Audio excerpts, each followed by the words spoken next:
So, a little bit about what we're going to be seeing today. So, back in May of 2011, gosh, was it that long ago? One of those years. It was always our seminary would send our class to a pilgrimage to the Holy Land for 2 weeks. And so, during those 2 weeks in May, we had a chance to see, or was it 2012? Regardless, it was 3 years ago. While there, part of our pilgrimage is that we went to see all these various different sites of the Holy Land. From as far north as Galilee, all the way down to the Dead Sea, to Jerusalem, and most everywhere in between. And so, what I thought I would do today is, I would kind of give a little tour of the Holy Land based on basically my own personal experiences while I was there, and while showing all the various locations that you hear or read about in the Bible, but you may not have. This will kind of give you a better sense of what things look like. Well, not everything is as it was 2,000 years ago, but it gives you a sense of just not only the places where Jesus walked, where all these things were happening, but also gives you a sense of the devotion of the Christians afterwards and the churches they built and all the different locations of how certain things were preserved or certain areas were considered of greater importance, and all these things. So I'll just kind of be going through it just as I experienced it myself, going through all these different locations, maybe some you've never even heard of before, but they're important nonetheless. And so we'll be going through these areas, just kind of giving you a old-fashioned slideshow presentation, except with the computer, of course. And so, I will sit down. And can everyone make out these? This is one of the darker pictures, but can everyone make this out okay? All right, maybe a cloud will come over the sky and get us a little bit better picture, so we'll see how it goes. So, when our group arrived in Israel, we first were in the big city, Tel Aviv. That's the largest city there in Israel. And next to it is an ancient city known as Joppa, or Jaffa. Both names, I think, are used. And this is an interesting place because the Apostle Peter went to this place. And it was here in Joppa where he stayed in this place called the house of Simon the Tanner. And it was there where Peter began to baptize Gentiles for the first time. So going beyond those who were Jews and really beginning to go out to the Gentiles. And so we see here in this church where Peter receives a vision of an angel telling him to go to Joppa. And you can kind of, it's kind of hard to tell, but there's a painting here depicting that. But it's a very beautiful church, very nice marble design here. One thing you will note as we go through the Holy Land, the custodians of the Holy Land, if you will, are the Franciscans. So you will see many places that are run by the Franciscan order, and you will see their symbols and their saints in many places. The reason for that is, at the end of the crusade period, it was the Franciscans who were allowed to stay and basically be in charge of all the churches and holy sites. And that remains the case to this day. So for any of the Catholic sites, now you have to remember, the Greek Orthodox have a presence there, the Armenian Orthodox have presence there, as well as other churches. And they all share many of the holy sites. And you'll see more of that as we go along. But for the Catholics, it's pretty much the Franciscans who run things. So this is part of the house of Simon the Tanner, as it says there. It says something there in Hebrew. Of course, I cannot read that. But this is the house where Peter would have stayed at when he was visiting this city. Now, Joppa is kind of on the Mediterranean Sea, so it's kind of a little port town. There I am. And you'll notice those stone pavements are very, very old. So much so that they've been walked on so many times is that they're about as smooth as this floor.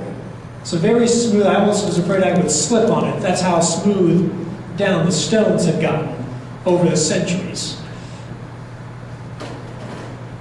So the city you see in the back, that's part of Tel Aviv. Again, it's the largest city in Israel. I would say it's about the size of Columbus, is my guess. So a fairly large city. But you can see it there in the background, next to the Mediterranean Sea. Now we are at a place called Caesarea Maritima. And this was a city built by the Romans on the Mediterranean Sea. And this was basically a resort town, a nice seaside coastal town, It had its own stadium and theater and homes and things of that sort. Now, often King Herod the Great, he had a house here, as did the Roman procurator. So Pontius Pilate, for example, unless he had to be in Jerusalem on official business, he would have lived in this city. Much nicer city, much more of a Roman city. So he would have stayed in this place. Of course, much of it is ruins now. Much of the theater has been restored, as you can see. Kind of give you a sense of just, and of course it would have been outside, very nice. And this is just some of the ruins that are still around from the ancient city. So this is a nice view of the city. This open spot here, that would have been one of the circuses where they would have done horse races and chariot races and so forth. Around here is actually part of the ruins of Herod's palace. And you will know King Herod the Great, he built a lot of palaces all throughout the Holy Land, and we'll see some of them as we go along. Now this is very interesting here. This is part of a stone inscription, basically like a dedication stone. See, often when the Romans would build something, they would say, so-and-so building was dedicated or supported by this person. But what's important here is, I don't know, it's hard to tell, but you can see right here the word Pilatus, Pilatvs. And this is important that of course is the name for Pilate. And it's important because this is really the only physical evidence that Pontius Pilate ever lived. It's part of a dedication stone. He dedicated some building here.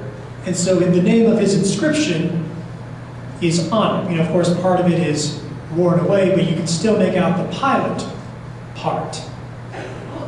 So whatever building this was originally from, he was there to dedicate it, there in this city. What you're looking at here is part of the ruins of one of Herod's palaces. It would have been built up right up against the sea, and yeah, it doesn't look like much right now, but I'm sure it was very nice during this time. And you can see part of the mosaics that still survive from that time.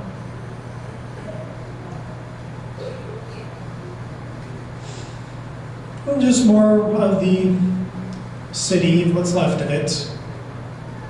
There I am under an arch. Now the city would have continued to be occupied even after Jesus' time. It would have been rebuilt, destroyed, rebuilt again over the course of the centuries. So you start to see different architectural styles meshing with the place. And just kind of more of the same. So like, for example, this is part of a city gate. Now, you notice the ceiling design, that's part of the Gothic design. Obviously, they would not have had that design in Jesus' day. This would have been built during the Crusader periods, when the Crusaders were in control of this area. And so you can see their influence on this architectural design. And these right here would have been ramparts back when the city would have been fortified.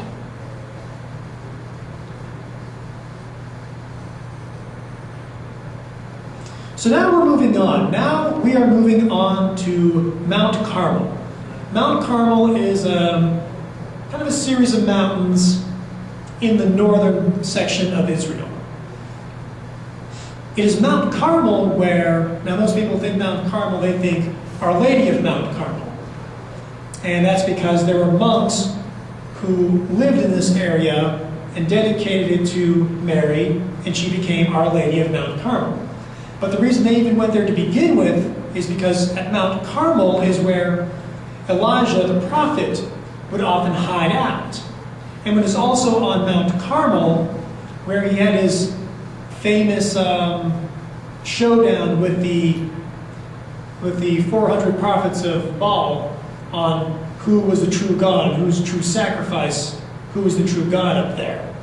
And so when Elijah was up in Mount Carmel, he would hide out in caves. And this church is in one of those caves. So you can see an altar there, and you see all the black up around here. That's just from centuries of candles burning. And so this is in the chapel dedicated to Our Lady of Mount Carmel. And you can kind of see right here, she has the brown scapulars. And actually right below this is the cave itself where we just saw. And there's another picture of the statue there.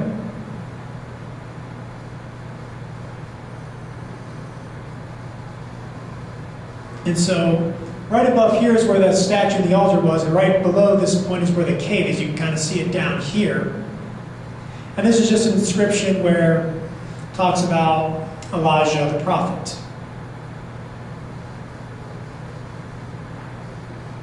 This is a picture of the ceiling of this chapel.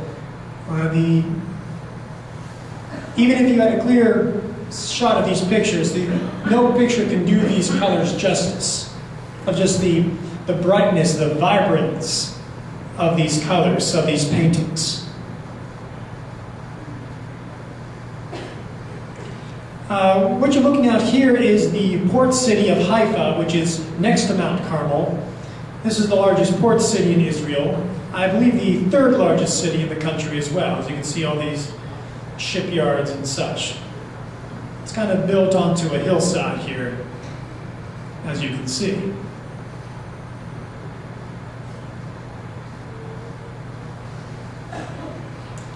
There's a statue of the prophet Elijah cutting down the false prophets. Very triumphant looking.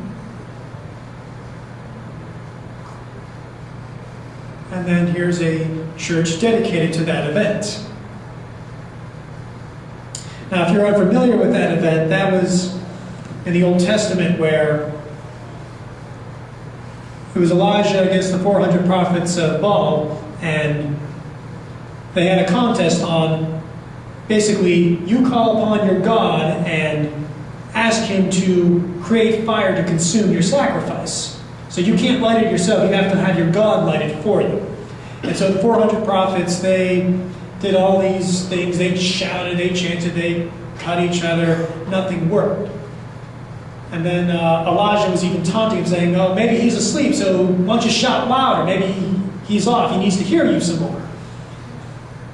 So then when it came to Elijah's turn, first thing he did was he poured water on top of the sacrifice, then called God to reveal himself, and fire from heaven came down to consume the sacrifice, showing that the God of Israel was the true God. And then he proceeded to kill the false prophets. That's why you saw him there with a knife in hand. Now what you're looking at here is, we're still on top of Mount Carmel, but we're looking out into the Jezreel Valley. This was a very important valley in the Holy Land. It's one of the more fertile places in the country, as you can see from the agriculture there. But it was so important that you had to defend it. And so you needed to have a nearby fort in order to defend this place, because often armies would cross through this valley in order to control it. So to do that, there happened to be a small little hill nearby, which for thousands of years people have used as kind of like a fort. And the name of that place is Megiddo. Now why is Megiddo important? It is from Megiddo where we get our word for Armageddon. You see, this was such an important and very much used base and fort that when John is writing the book of Revelation, he sees the final battle taking place in this area at Megiddo in the valley of Jezreel, at the Jezreel Valley, because many battles had been fought in this place before. And so that's why he would show that this is the location. Now, the whole thing's an archaeological site now. And this place has been used by various people for thousands of years. And so archaeologists have kind of dug down in random places, and they were amazed at the things they would find. We know that the ancient Canaanites used this place. We know that King Solomon rebuilt the city, fortified it. We know that Herod used this city as a place of defense. Of course, it's all ruins now, but depending where you go, you're either looking at something from 2,000 years ago or 4,000 years ago, kind of depending where you are on this site. So these are some of the archaeological ruins of the place.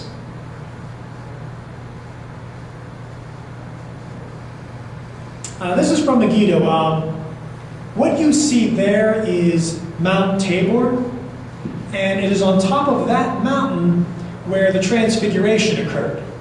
So when you read that, Jesus brought Peter, James, and John up the mountain, that's the mountain they walked up.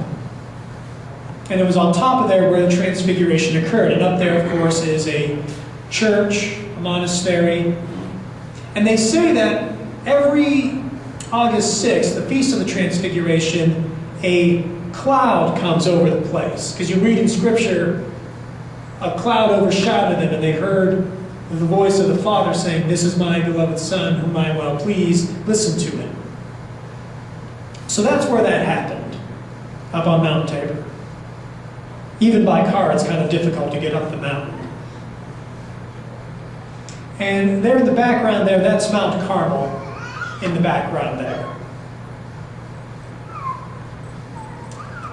This is one of the oldest sites at Megiddo. That is an old Canaanite altar.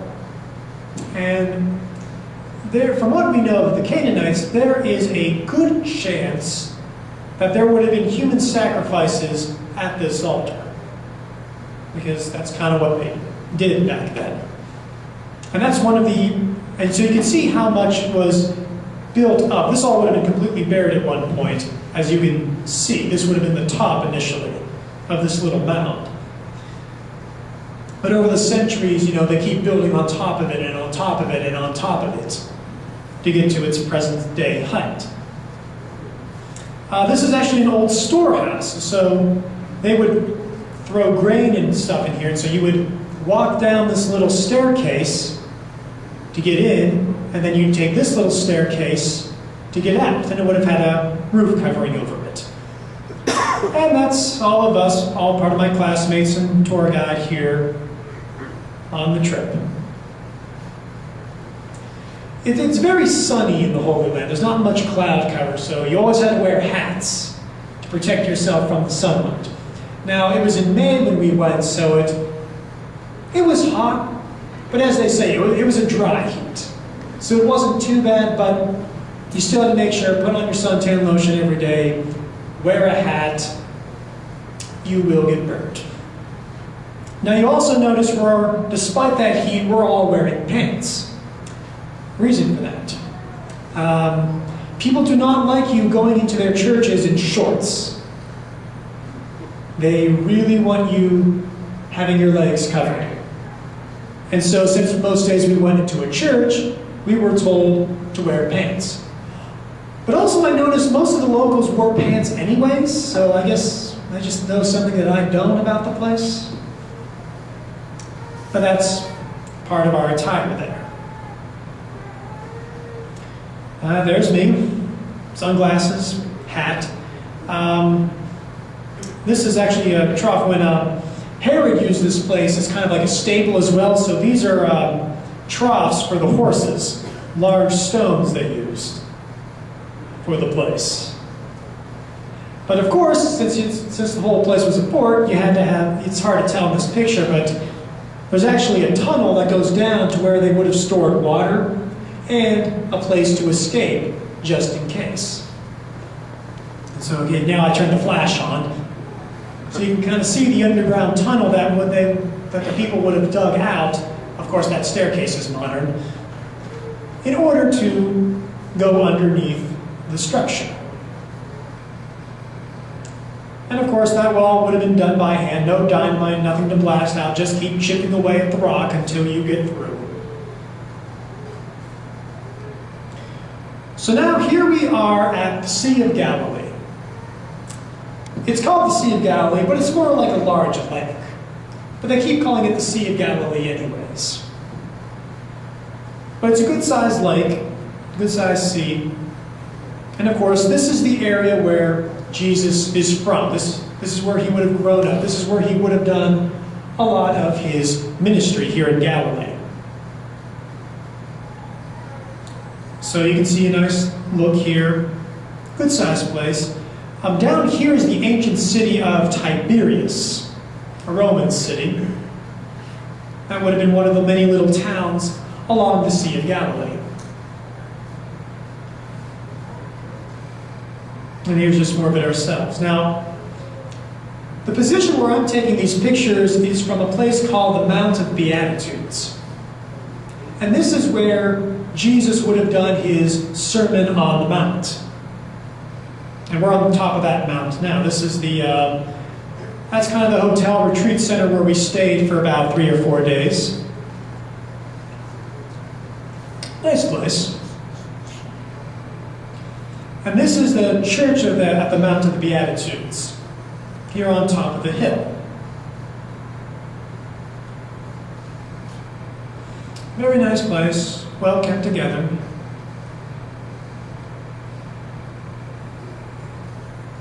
Now this is inside the church.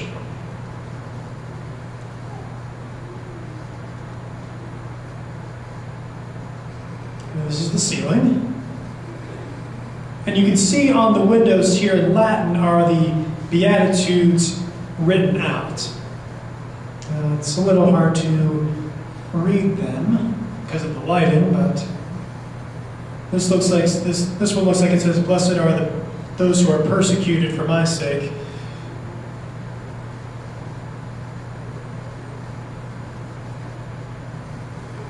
And this is just some of the mosaics right on the ground. There's some of the virtues. So here's justice, here's charity. Very nice place. This is interesting. This is about 25 years ago, there was a major drought in the area, and so the level of the Sea of Galilee kind of dropped a bit.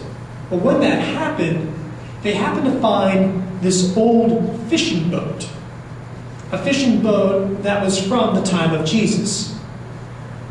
And so what they found here are the remains of such a boat, and that's what you see. Now, was Jesus actually in this particular boat? We don't know, but it does give a sense of kind of the size, the way these boats were put together. It's a little hard to see, I know, but it's an old boat.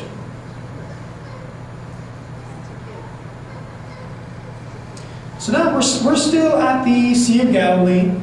This is called the Church of the Primacy. It was here, if you remember from John's Gospel, after the resurrection, sometime after the resurrection, Jesus appeared to Peter, John, and a few of the other disciples.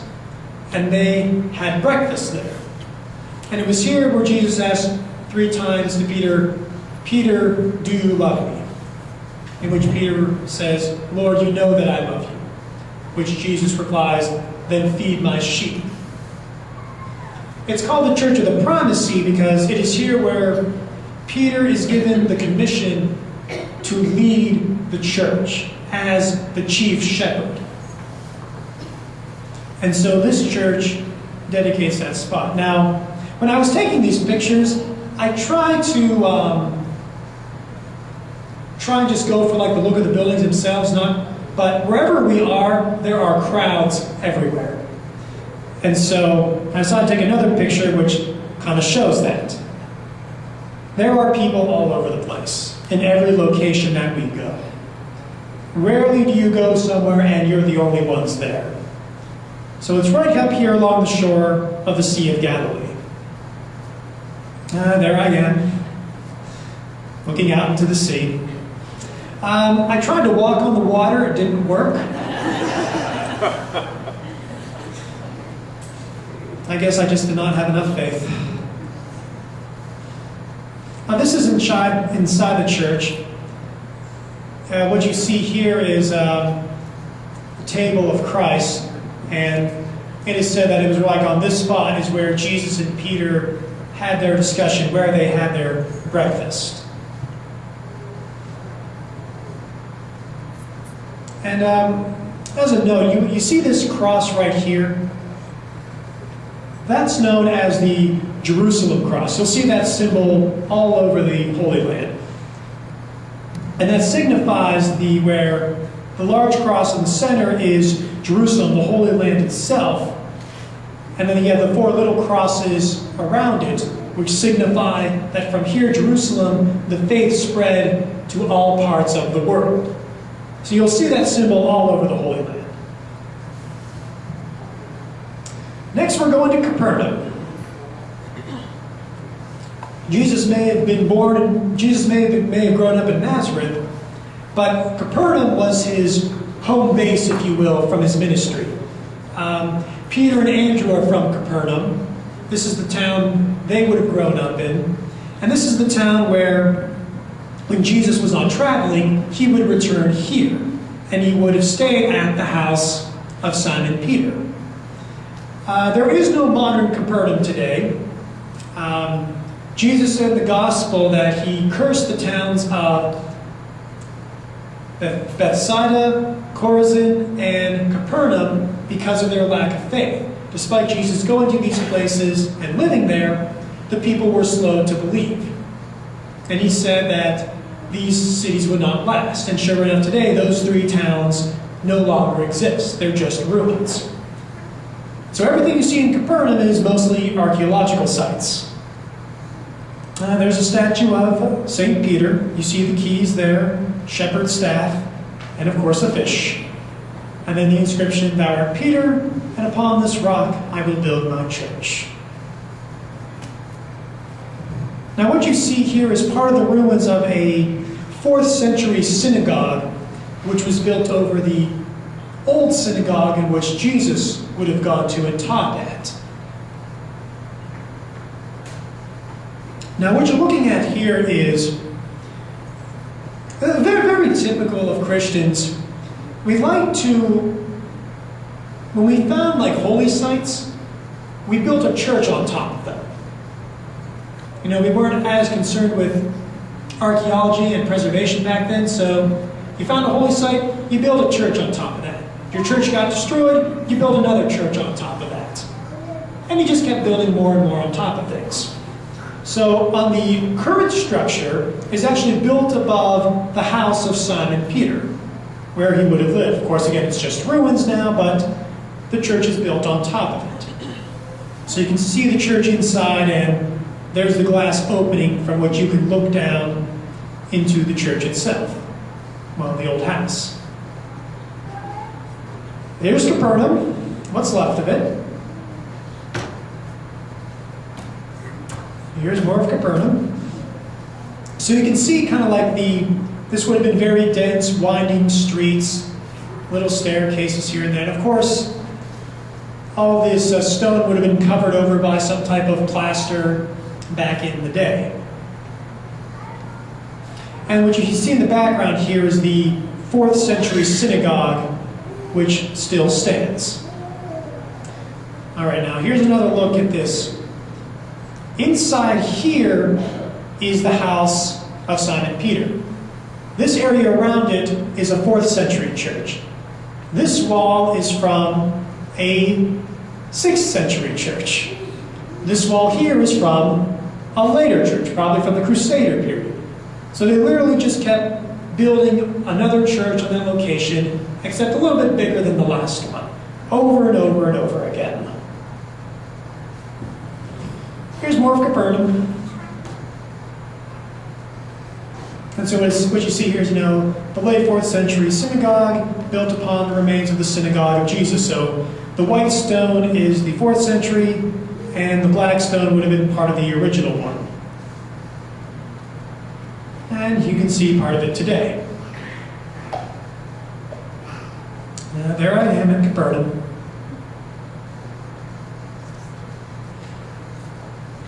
More of the synagogue.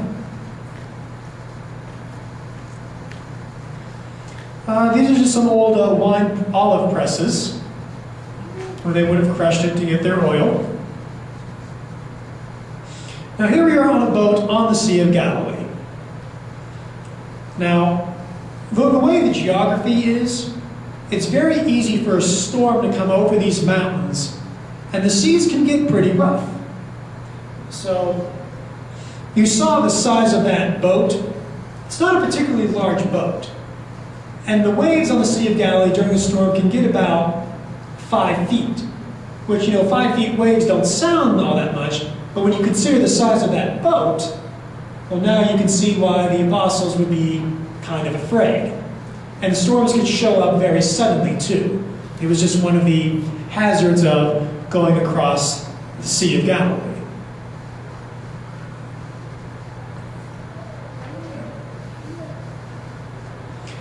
Here we are at the River Jordan. I have to admit, for such a prominent river, it's not really all that much. It's an important river to be sure, but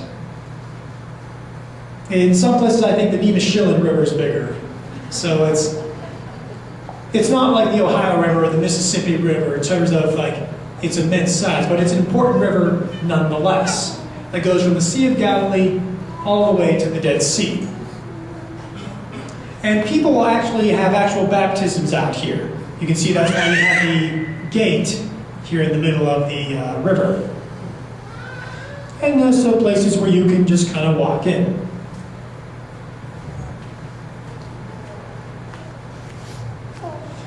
And now we are moving on to a city called Sepphoris. It was a old Roman town, which was about 4 miles away from Nazareth. Now Nazareth was just a very tiny hill community. What's most likely, though, is that Joseph, and perhaps even Jesus himself, when they, as carpenters, they would have lived in Nazareth, but they would have sold their stuff in Sepphoris, in this Roman town. So they would have lived in Nazareth, walked the 4 miles to work, and that's where they would have actually sold their stuff. That's just the thought of it. And so, typical of a Roman town, was built very well, and you can see many of the mosaics that continue to survive to the present day. And this is just a seen from the area itself. So yeah, this is part of the ruins, and you're going to see a lot of ruins as we continue to go on this place. Few things last 2,000 years. So you can see part of the old Roman road. They knew how to build their roads. I feel like we should build our roads out of these things. Less potholes, I imagine. But you can see the city plan of a big open road where people, horses would have gone across, shops and markets would have been set up all over the place. And you kind of see part of the mosaics that still kind of survive to this day. And that's a mosaic of some pagan god.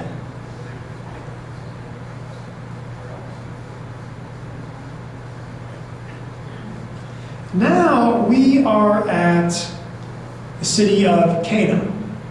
Cana, of course, is where Jesus performed his first public miracle of changing water into wine. So, of course, there is a church here commemorating that fact. I don't know if you can tell, but in this altar, the stand down here is actually grapes carved into it. And in the picture up here, you can actually see Jesus and Mary at the wedding feast itself. This is part of the archaeological dig where a house would have stood, and of course, an old church. Now, when you hear in the Bible that Jesus is, they're filling those jugs of water, this is what you're looking at. A lot of these would have been used for like ritual washing and things of that sort. These things were huge, and you really didn't just carry them, as you can clearly see. And so when you hear them filling them up to the brim, you can see just how much these things can hold. So you didn't just pour these over, you basically stored stuff in it. And this is part of the old archaeological site. You'll notice here all these pieces of paper everywhere. You'll see this at several sites. People will write down their prayer requests on pieces of paper or for asking for some intercession, and they will leave them there at the place.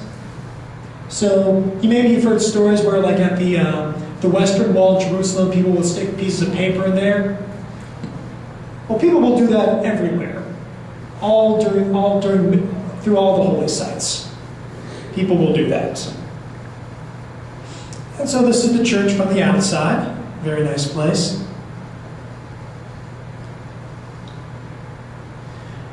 Okay, now we are in Nazareth. In Jesus' day, Nazareth was probably a small town of about maybe 500 at best. Today it's a big city of 250,000, built onto a hillside. This is a more modern church built in the late 60s or early 70s. But this is, of course, built on Nazareth. It's built over Mary and Joseph's house, where Jesus would have grown up. It's also built over the place where the Annunciation would have taken place, thus the Church of the Annunciation. And because of that, as you see here in Latin, and the Word became flesh and dwelt among us. And so you see Mary here, the angel Gabriel, and of course it's built over the house. Here's a kind of a picture of the entire complex itself. The church, site dedicated to St. Joseph, and a Franciscan convent here. Okay, I have some bad news.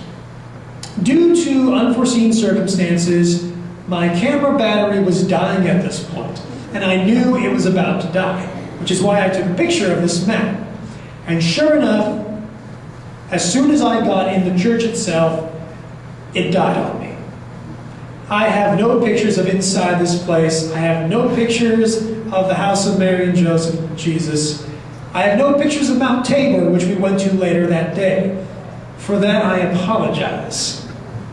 But like I said, this is I'm basing this off my personal experience, and my personal experience is that I have no pictures of it. I'm upset at myself to this day. But it's very nice inside, and I'm sure you can look it up, you can see some pictures yourself. This is one of the doors, and I believe this was the last picture I was able to get. So that's the end of that day, I'm sorry. But moving on to the next day. Now we're at a place called the Church of the Heptapagon. Heptapagon, something like that. It is here where Jesus would have fed the 5,000 with the 5 loaves and 2 fishes.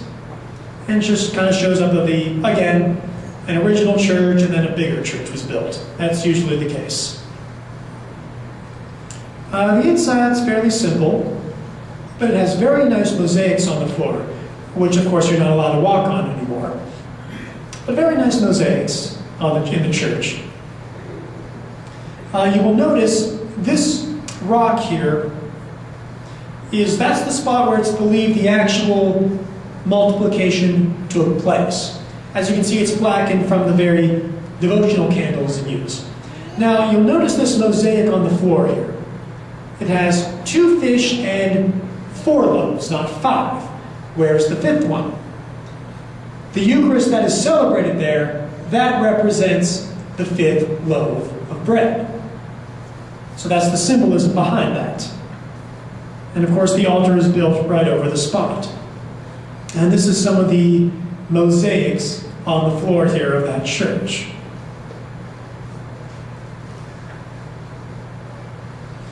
This is an ancient baptismal font. So I guess you would use these as steps. You would sit here, someone would be in the center baptizing you. I'm guessing that's how it worked. This is just part of the church itself. Of course, there's a monastery there. Now, it's believed that, this would have been done kind of like at a hillside, so try to imagine the over 5,000 people just kind of laying out on this hillside here, this grass here, of all those people filling up this space.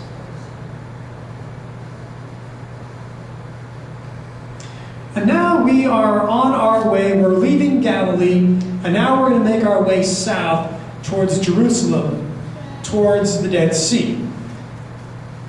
And you will notice how the landscape is going to change. Now, it only takes about an hour and a half from bus to get down there. Israel is not a particularly large country. But you'll notice the landscape as we go from some bushes, some plant life, a couple of brush here, some rocks, and now we're pretty much desert. So now the landscape has changed. Now we are near the city of Jericho. This mount here, this is called the Mount of Temptation. It is here where we believe that Jesus experiences temptation from Satan. And you'll see this kind of structure up there. That's not anything of itself, it just acts as a large marker that this is the mountain of temptation. And many pilgrims and many hermits through the centuries lived in the caves in these mountains. And you can still see those caves and other little places to this day. And again, another look at the mountain. There's me on a camel. A very nice camel ride there. It was pretty fun. Also here at this place, as a side note, I had the most refreshing, fresh squeezed orange juice I have ever experienced in my life. When you're here out in the desert, the sun's beating down on you, fresh squeezed orange juice cannot be beat. It was so good, I still remember it to this day. That's how good it was. That's how refreshing it was. So now you're looking out in Jericho. Jericho is in the middle of a desert, but it's an oasis. There are natural water springs here. And Jericho, as far as we know, is literally the oldest city on earth. This city there's been some type of settlement here going back 10,000 years ago. Literally the oldest city in the world. As you can see. This is one of the fresh springs here. Now, when we were in Israel, we were told, because of different bacteria and stuff in the water, if you're not from the place, don't drink it. Drink bottled water instead, which we did. But here was different. The water here is so pure that you can actually drink right out of it, which we did. It was, again, very refreshing. Very pure water.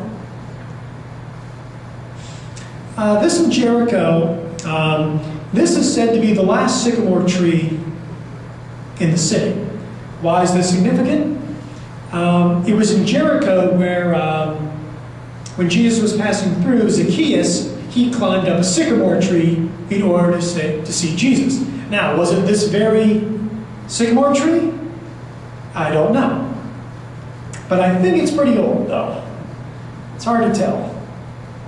But it just kind of gives you that idea, this is a sycamore tree which Zacchaeus would have had to climb up. Actually, he would have had to been a very good climber to get up that, now that I look at it. Now we are in Bethany. Bethany was the home of Lazarus, Mary, and Martha. And we're only about 2 miles from Jerusalem at this point. And so, of course, there's a church built over the site of Lazarus, the house of Mary and Martha. And, of course, old ruins. And so this is the church itself. And you can see here Mary, Lazarus, and Martha. So this is inside the church.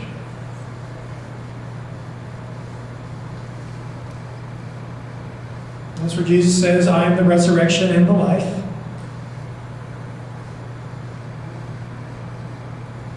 Jesus with Martha and Mary.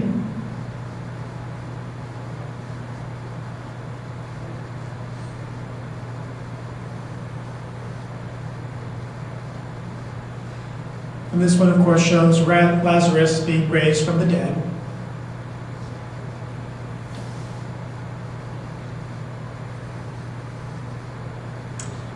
Now, we are in Bethlehem. Just as a quick side note, places like Jericho, Bethany, and Bethlehem are in the West Bank. And as a result, when you cross into that border, it is, of course, you will be stopped. You will be asked for papers, are you just tourists coming through or whatever. It's Palestinian controlled. And if you're Israeli, you're Jewish, you can only go into this territory for special permission. You can't just go in.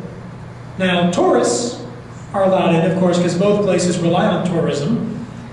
But if you're Israeli, you're not going to have an easy time getting through these places. So, in fact, our bus driver, he was Jewish, but for this particular day, we had to get a new Palestinian bus driver because we would not have gotten because our regular one would not have been able to get in.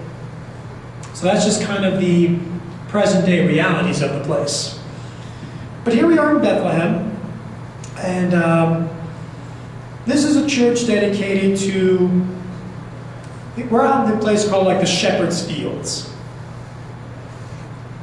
where the angels would have announced to the shepherds that a Savior is born.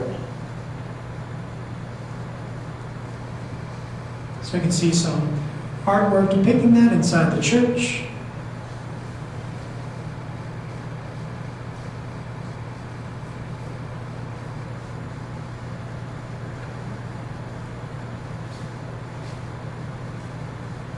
And of course it says there, glory to God in the highest, and on earth peace to people of good will.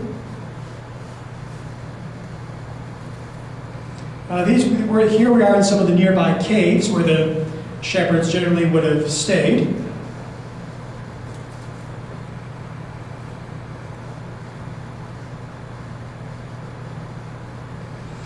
And now we are approaching the Church of the Nativity. This is one of the older churches in the area. And the reason for that is when in the early 7th century, when the Persians kind of came through this area, they basically destroyed everything. They came through and destroyed a bunch of the churches, which would have later been rebuilt during the Crusader times. But when they got to this church, they didn't destroy it. Because when they got in, they saw this mosaic depicting the wise men, the men from the east, who were depicted as Persians. So when the Persian armies came in, they thought, well, let's not destroy this one. And so that church survived. So this church, much of the structure dates back to the 6th century, 6th, 7th century. Now, I didn't get a picture of it, but there's actually this little door to get in where you actually have to duck and get under. Now, popular piety would say that, oh, it's so that it's an act of, bowing before you go in. It's actually done so that horses couldn't get into the church. They didn't want armies of cavalry and riders getting in, so they blocked up the door so that no horse could possibly get through. And it's like that to this day. So here we are in the church. There was so much here that was very hard for my camera to kind of focus on everything. There's lights and candles and all this gold, and it's very nice though. This main chapel up there, I believe the Greek Orthodox are in control of it. You can see some of the old mosaics from the original church down below.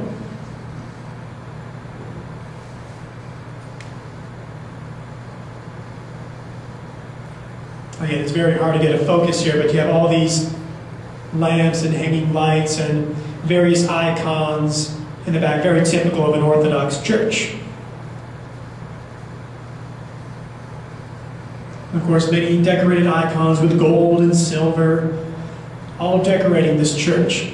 Of course, remember, we're in Bethlehem, so this is the spot where Jesus was born. Okay, here's a better shot of everything. Kind of give you a sense of everything decorated. And of course, there's a long line and people everywhere.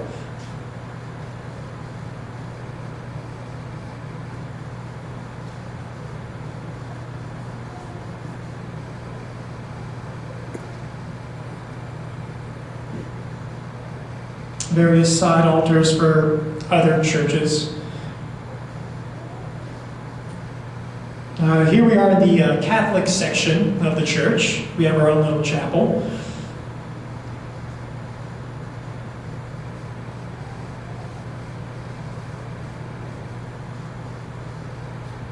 Again, Franciscans, as you see.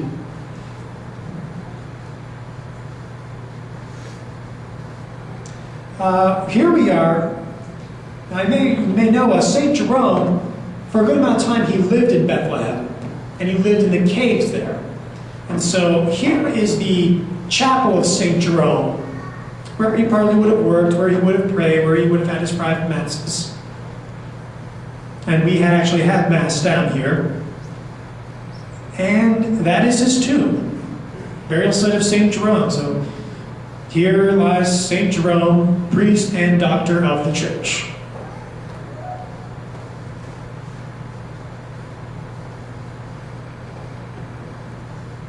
Part of other places, and this is a very large complex.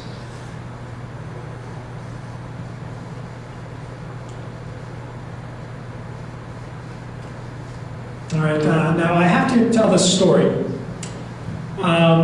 We got to see a part that most people don't. In this part, in the Church of the Nativity, there's a section, I believe, which is cared for by the Russian Orthodox. And we actually got to see the tomb of the Holy Innocents. And normally people don't get to see that, but we were able to see it. And there it is. It's about the bones of about 50 infants there.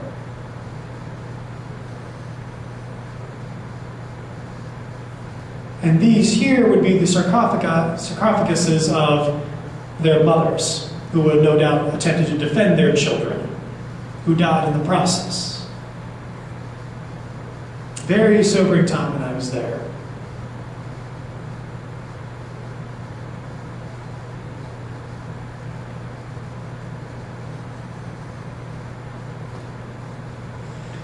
Now, unfortunately, in order to save time, we sort of snuck into the front of the line. We were trying to be very covert about it. Didn't work. But we had a really good tour guide. She knew everyone in the country, it seemed like. So we kind of felt bad about the whole thing. So we kind of just wanted to quickly get down to the spot of the birth, say our prayers there, and just kind of be on our way. We didn't want to cause trouble. So we didn't take time to actually take pictures of the place.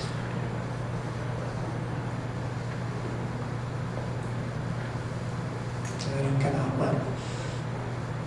Again, more pictures of the church. Now you're looking at the Dead Sea. Very salty. I had a chance to swim in it, though. Although swim's not the right term. You don't swim in the Dead Sea, you just kind of float there. Because of the high salinity of it, you literally cannot sink. I don't care how big you are. You can roll yourself up to a ball, you'll just roll over. You won't sink. Also, you're not allowed to splash because if that water gets in your eyes, you are going to have a very bad time. So you just kind of sat there and floated. It was actually a really neat experience. I have no pictures of it, though. Maybe someone else does, but I don't.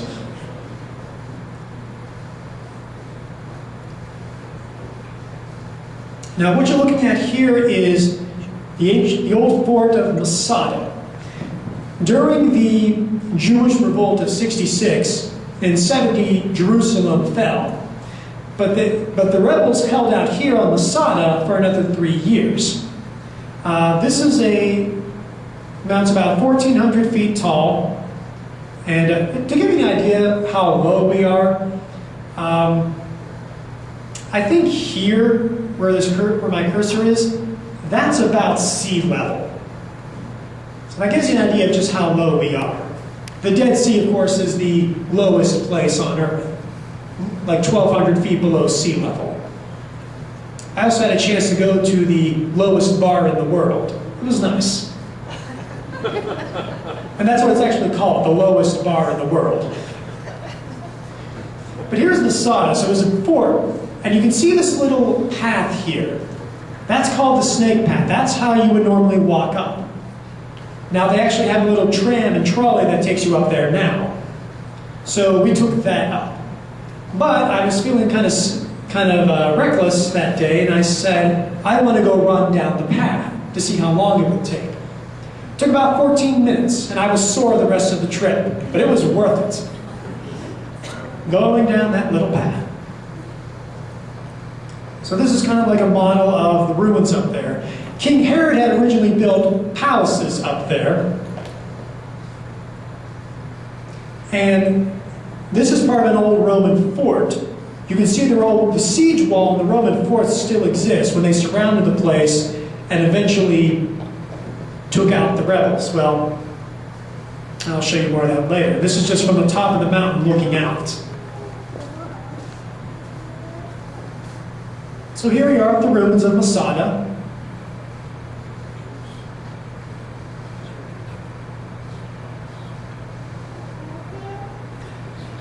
Kind of models of the place. You can still see some of the old mosaics on the floor there, hexagon shapes. Part of the painting and plasterwork that would have been in the baths here, hot water baths, of course.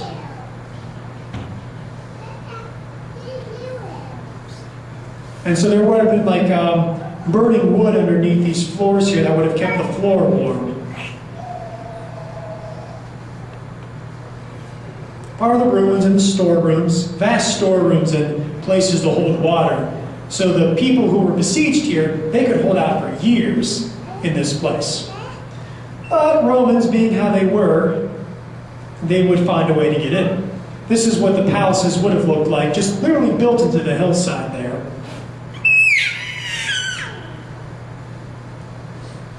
There I am, on top of the mountain. You can see the old Roman forts down here. Part of where they would have stored water.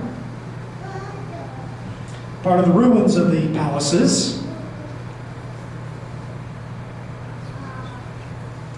See, the way the Romans got up is they just built a giant ramp up that entire mountain, as you can see here. And they had a siege tower to break in. That's what they did.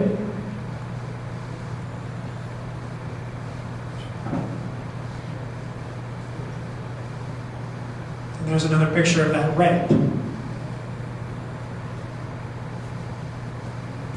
Now those would have been stones that the Romans would have thrown at the place to break down their walls in defense. An old chapel. More mosaics.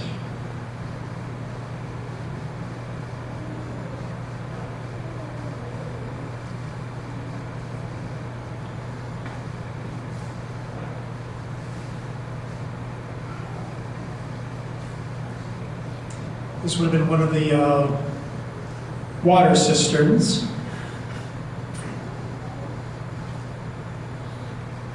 Now we're at Qumran. Qumran is a place where a Jewish group known as the Essenes would have lived. It's believed that John the Baptist may have been part of this group at one time. And they had their own little community out here in the desert. This would have been one of the bathing pools for ritual washing. Part of the ruins here of the community. Now, Qumran is important because it is here where the Dead Sea Scrolls were discovered. And if you know anything about that, the Dead Sea Scrolls were these old ancient texts, about 2,000 years old themselves, that the Essenes hid in the caves, probably hoping to return later, but they never did. Well, back in the 1940s, they were found in a cave, and they contained all these old Hebrew texts, and probably one of the oldest surviving texts of the Old Testament. And these are the caves where they were found, just outside the complex.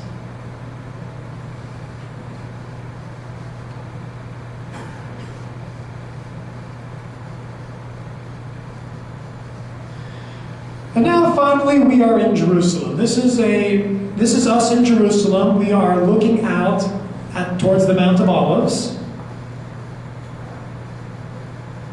This is looking into the city itself. You can see the Dome of the Rock there on the Temple Mount. Over here is the Church of the Holy Sepulchre. We'll get to these places later. This is just kind of looking out into the old city. The old city is the oldest part, of course, which is still surrounded by walls. Modern Jerusalem is much bigger and much more modern. So here we are. This is actually on the roof of our hotel. We're just outside the city walls. And there's very narrow streets in here. You see these cars in here. I don't know how anyone can drive through those streets, but they somehow do. And you can see part of the wall here. Now, that's not the original wall. That wall was built in the 15 or 1600s. And it doesn't even follow the old wall that Jesus would have known. But there's a wall there nonetheless.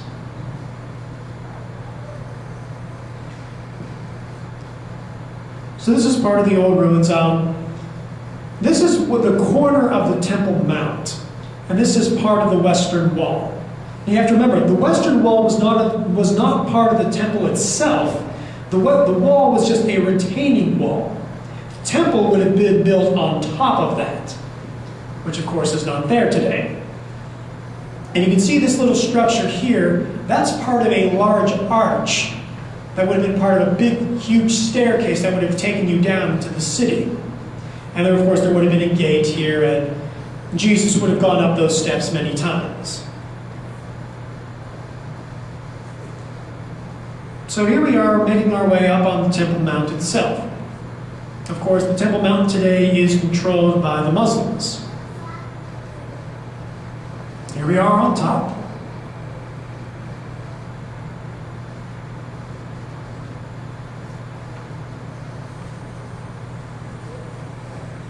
Now that's part of a mosque up on the Temple Mount.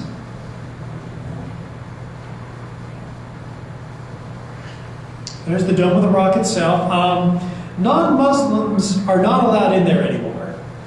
I think like 20 years ago they used to be, but nowadays only Muslims are actually allowed inside the building itself. And of course, it's built on the spot where the original Jewish temple would have stood. Very large area.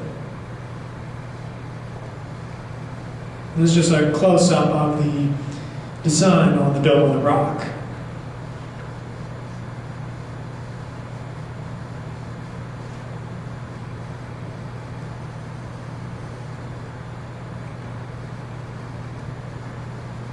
But now as we go through Jerusalem, we're in a place known as Bethesda, and this is the part where there would have been pools here. And if you remember the story, there was the guy who was trying to get into that water for like 30-some years, and Jesus healed him there. At springs at this place. And here is a church dedicated to Saint Anne.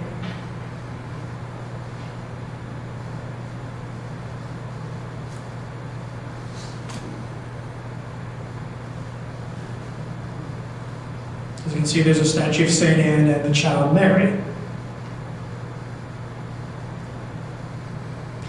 Part of the ruins of an old church. What else is new?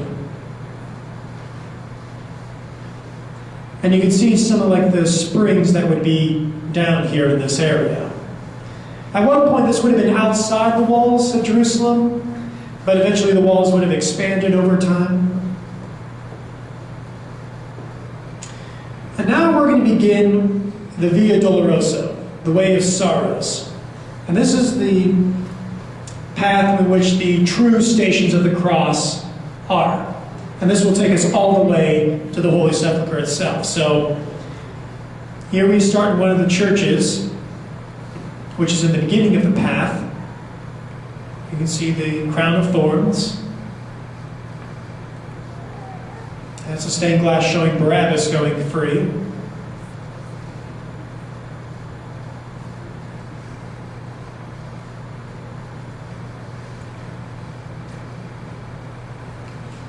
Here we are at the first station where Jesus is condemned. You can see this is actually part of the original floor of the place, and these little scratch marks here are called like King's Games. And so the Roman soldiers, to entertain themselves, they would basically make a game board on the floor itself, and then that's where they would have their games, to use dice or whatever. I'm not sure how it works, but it's part of their game. And so all the stations are marked, and there's usually a little chapel in each of the places. As you go through on, you're just walking the streets of Jerusalem.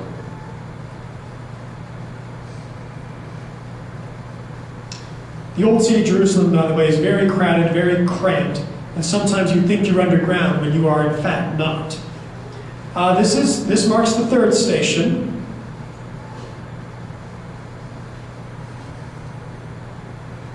I really like that piece of artwork here.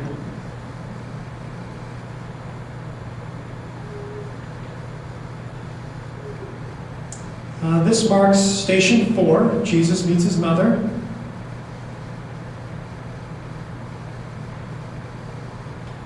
This is station number 5.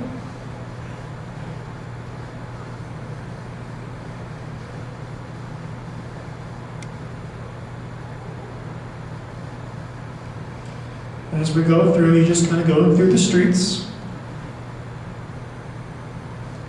This is an old marker of the 6th station.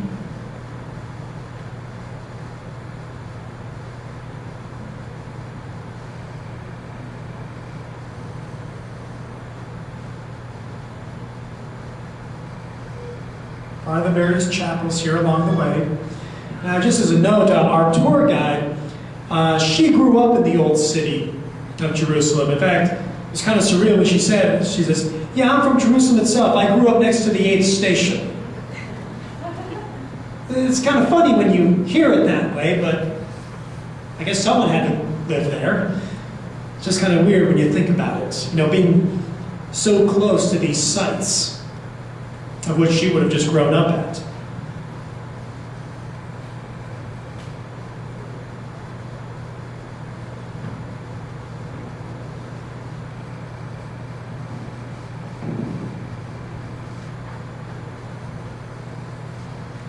Again, that's an old marker from one of the old stations.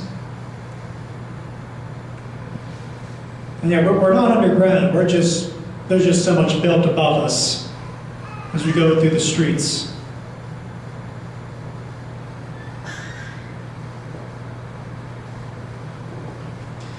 And now we've made it to the Holy Sepulchre itself. This is the way in the front door. Now, the church itself is divided amongst various Christian churches. And unfortunately, throughout history, there's always been a lot of fighting on who was in charge of which place. Usually the rule was, if you cleaned it, it was yours. And if you cleaned something that wasn't yours, a fight would break out. So ultimately a compromise was made. It is a Muslim family that has the keys to this church. Because you just could not entrust it to any one Christian church. They'd fight over it. So the compromise was, fine, we'll have a Muslim family actually have the keys to this church, who lock it up and open it every morning. Now, going inside the church itself, very large church, a lot of stuff going on. Again, there's the Greek Orthodox section, the Armenian section, Russian Orthodox section, Catholic section, and what have you. This church contains Mount Calvary, the site of the crucifixion, Jesus' tomb, and then of course the site of the resurrection itself. It's all under this one building. In fact, it was also kind of strange when you walked in, because you walk into this church, and it, again, kind of surreal when they say it. It's like, okay, you walk in. Take the staircase to your right, that'll take you to the crucifixion. Go down the hall to your left, there's Jesus' tomb. It's almost kind of like, I guess you expect them farther apart, or it's like, almost just kind of weird that it's just right there. It's just up this staircase, just down that hall. But it is. Now, of course, there are people at all times in this church. Eventually, I and others would go back one day very early in the morning when they just opened, so that you could avoid the crowds, and therefore you could get your time to really take in the place and, not take pictures, but really pray at these sites. So I would go back later and do that, but for now it's very much just like any other tourist, looking around and taking pictures.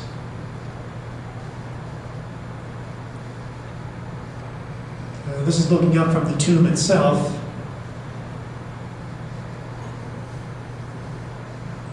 And because the crucifixion and resurrection occurred here, this is without a doubt the holiest site in all of Christianity.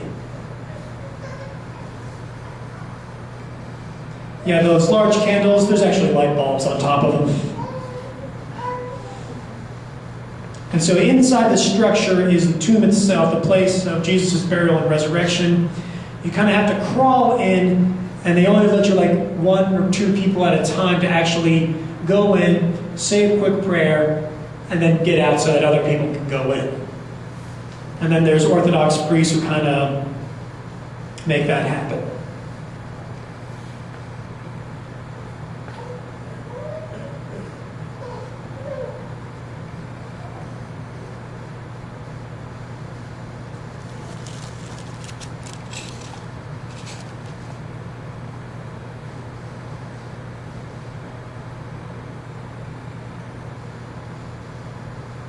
That's through Jerusalem again.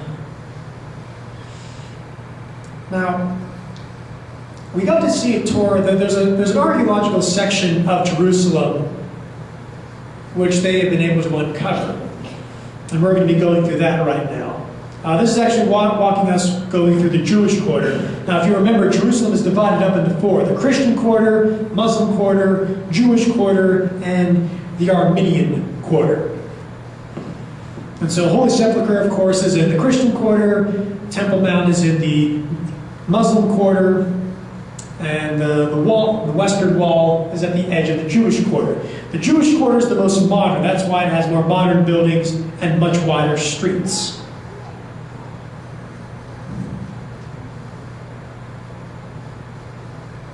And so there is the western wall itself.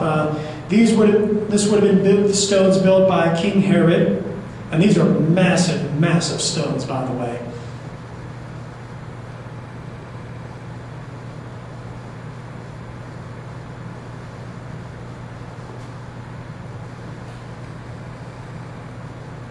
And of course, a couple of bar mitzvahs going on while we were there. Because you also have the Orthodox Jews and Hasidic Jews here as well.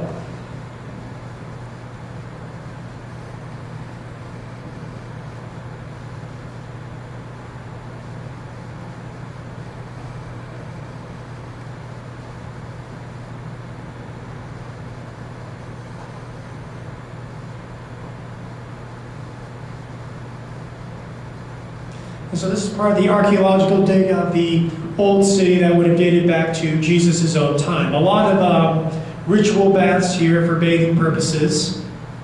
That's part of the triple gate that would have taken you up to the Temple Mount. Now it is sealed off.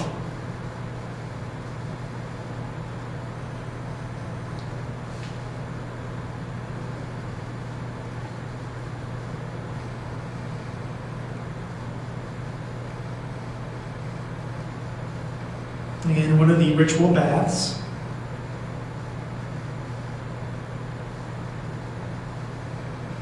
Now, this is at the bottom of the wall here, and this would have been a big road. You see all this stuff here, all this debris. When the Romans destroyed the temple, just as Jesus predicted, they literally destroyed every last block, that no stone would be on top of another. And as they destroyed the temple, they basically took the stones and they threw it over the edge. And they all came crashing down onto the road before. And so these giant boulders are from the temple itself, as the Romans just threw the debris over the side.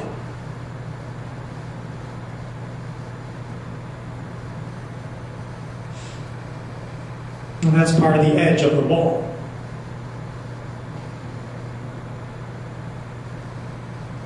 Again, more of that debris that would have just was thrown off.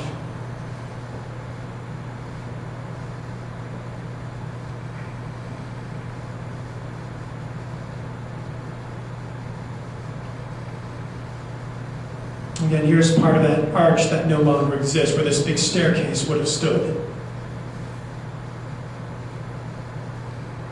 This is us back in the Holy Sepulchre. This is at the 11th station. So we are right next to the site of the crucifixion.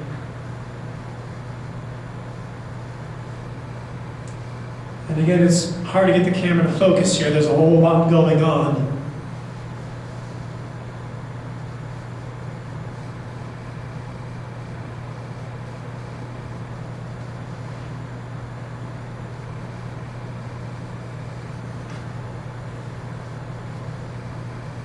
That's part of the tomb.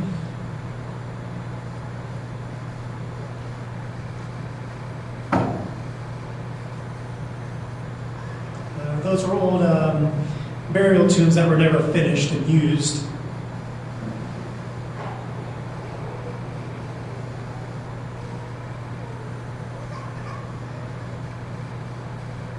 Now this is in the Catholic section.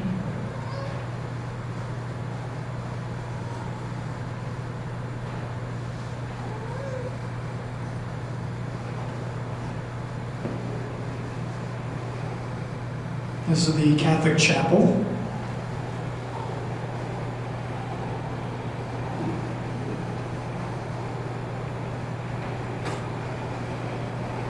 It's a very large place. Of course, been rebuilt several times.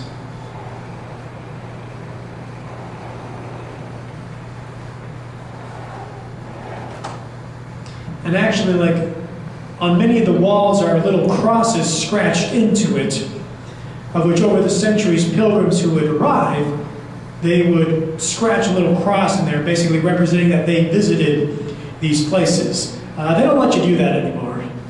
You'd probably get in serious trouble for attempting that. So there are various chapels all throughout the structure.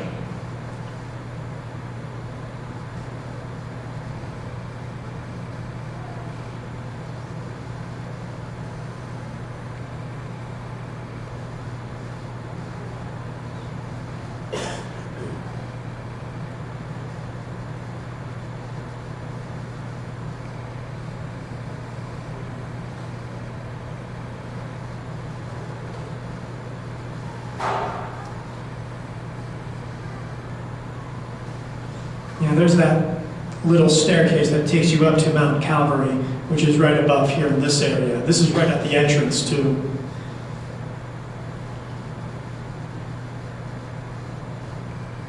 That's part of Mount Calvary itself. People used to actually chip away at the rock, so they put it behind glass.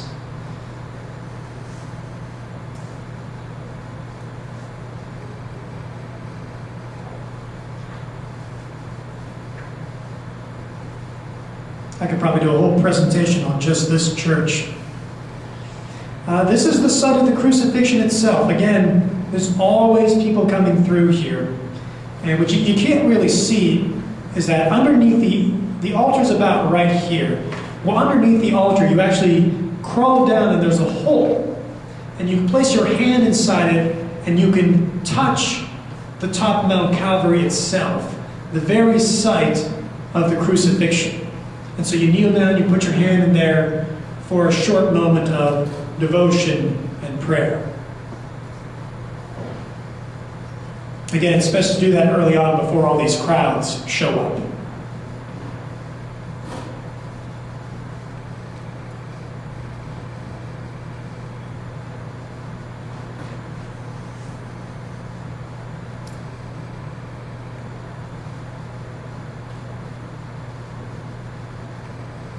And this mosaic is actually very recent. It's only been installed the last 20, 25 years.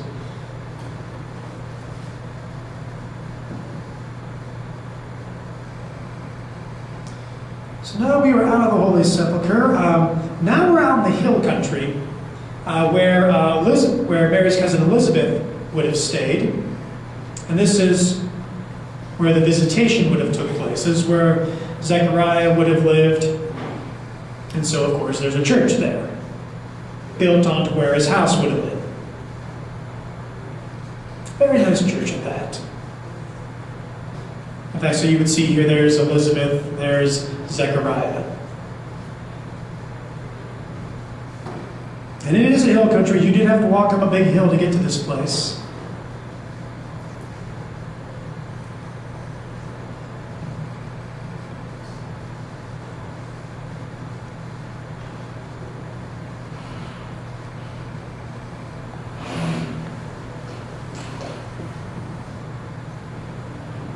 And here's the church of the Visitation.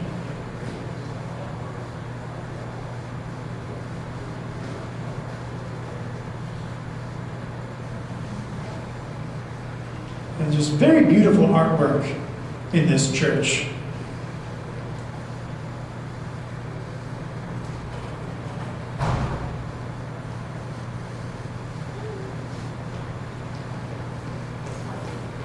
That's part of their old house.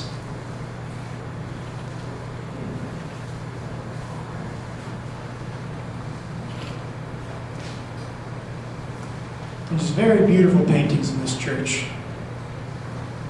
depicting scenes of the life of Mary, both in her life and in the life of the church.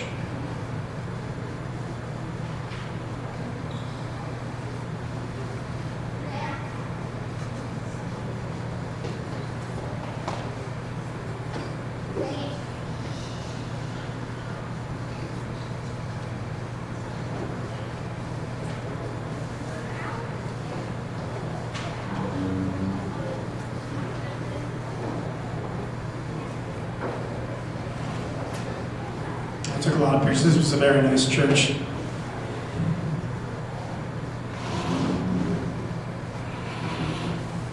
All right, now I know time is kind of running short, me especially. So I want to show one more thing, and then I'm afraid we're going to have to stop. In the Holy Land, there is a large model of what Jerusalem would have looked like just before its destruction in 70. And so they have a very big model here, kind of showing what it would have been like. But the thing I really want to show with this is to kind of give you a size of just how big. See, this would have been the lower city of Jerusalem, very cluttered, whereas the upper city would have been more nicer buildings, easier to get around. There's that arch I told you about. This is the big staircase that would have been there. Part of the Temple Mount itself. And I kind of just want to show how much the temple would have dominated this city. How huge it really would have been. Now that third outer wall actually was built after Jesus' time. So when he was crucified, he was outside of the city. But then like 10 years later, they built a wall around the place. So this gives you the idea of just the size of Jerusalem. So here's the lower city, here's the upper city. This whole section here is the Temple Mount. As you can see, it just kind of dominates the city. So here's another view of it. And they base this based upon archaeology that they've uncovered in the city. Now this whole open portico here, that would have been for anyone, the court of Gentiles. Anyone could have gone through here. You go inside this door here, you would have one section for men, one section for women. Beyond this door is where only the priest could go, and beyond this door itself is where only the high priest would go once a year. That was where the Holy of Holies was. So this main building here, only one man would go in that place. Well, we are going to have to cut it short, I'm afraid. Maybe at another point we can finish the rest of it, because there's still more to go. It's a lot to see in the Holy Land. But thank you. I hope you were able to get something out of it, and maybe we'll try and finish this up sometime. Thank you.